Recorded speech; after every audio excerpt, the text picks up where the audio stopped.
All right, so as I've constantly repeated, and I repeat sometimes the same things over and over because that's how people remember things. The Civil War, I am arguing, one, that it was over slavery, but two, not over racism.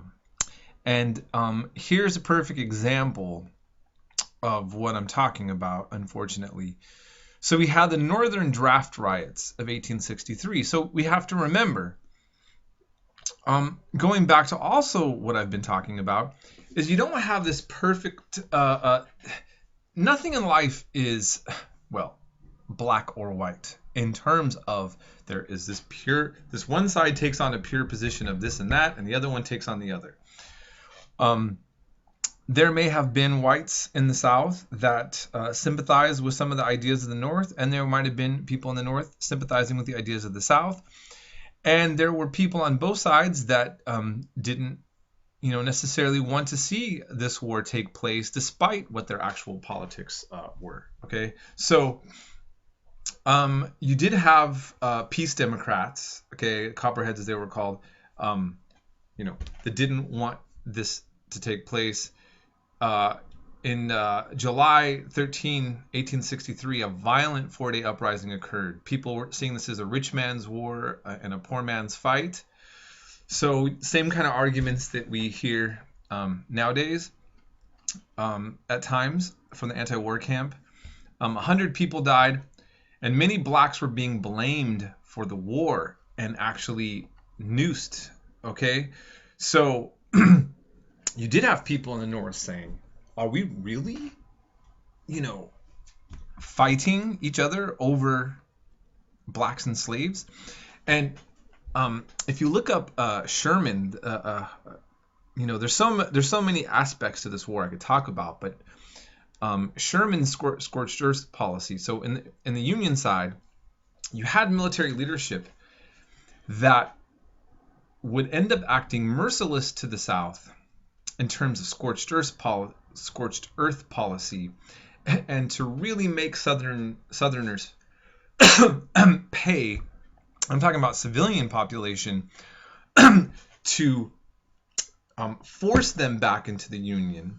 Okay, so you had that, but for instance, with Sherman, he often betrayed or abandoned blacks coming through. They saw him as a liberator, and the reality is that you had some core, even military leadership in the Union side, that was more focused on the aspect of preserving the Union, about forcing the South back in, and not really seeing justice given to the black slave population as important as the Union, of maintaining, a return to the Union.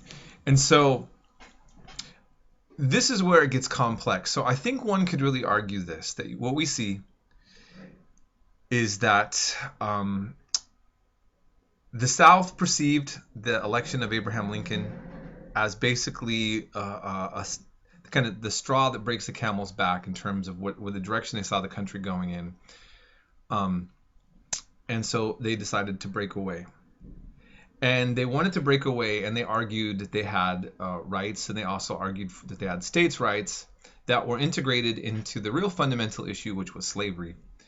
And then you had, in the North, Abraham Lincoln, who ultimately wanted to preserve the Union, but the preservation of that Union had to commit to what was already the central issue, which is a decision on slavery. And as stated, a house divided cannot stand.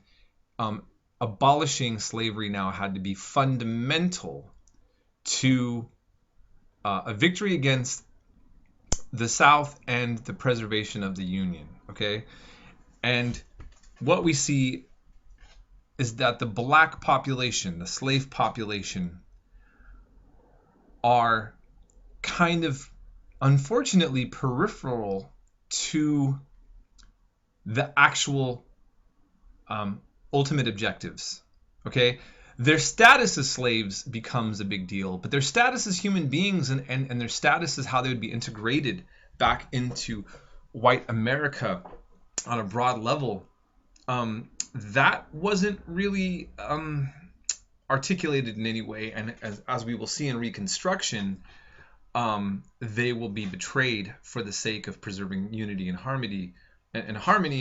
And what I argue is why we still have so much race relation problems now is because we never ever resolved the fundamental issue of race in American politics by just simply abolishing slavery. Okay, but we'll go more into that later. I will end up posting the Gettysburg Address for the Civil War. I'm going to end up posting this clip right after the end of this lecture. Okay, and then you can watch the whole thing. So just kind of going back also to how we've linked up from the Bleeding Kansas and all of that. We did have vicious fighting in Missouri and Kansas, and we had a captain of the Confederate Army, an organizer of guerrilla fighters there. And then we had a group called the Jayhawkers, a movie which I've never heard anything about. It looks to me as probably wasn't that good. But, I mean, these were the wild riding Vikings of the Great Plain. Wild riding Vikings? I don't know. Anyways, they were pro-Union, commanded by John Brown's son and the brother of Susan B. Anthony. Heard those names, right? So we still see the links of our previous histories kind of being manifest into what's taking place now.